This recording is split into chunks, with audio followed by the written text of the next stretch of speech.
সবাই কেমন আছো? তো আজকেও রাতের খাবার নিয়ে চলে এসেছি। তো আজকে রাতের খাবার কী কী আছে তোমাদের আমি একটু এখানে নিয়েছি। আলু পালক, সাদা ভাত নিয়েছি, ডাল নিয়েছি, এখানে হচ্ছে স্যালাড আছে, টমেটো অনিয়ন, ঠিক আছে। আর নিয়েছি এখানে এই যে চিকেন, মানে মাংসের ঝোল যেটা বলে।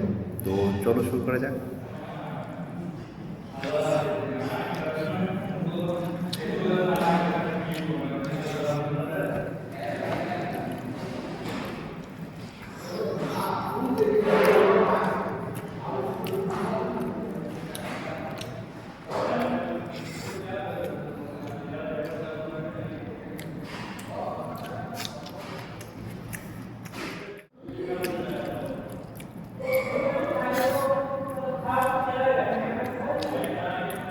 অসাধারণ খাওয়া দাওয়া, তোমরাও বাড়িতে ট্রাই করো এরকম সাদা ভাত মাংসের ঝোল। আর অবশ্যই কমেন্ট বক্সে কমেন্ট করে জানাবে তোমাদের কেমন লাগলো, ঠিক আছে।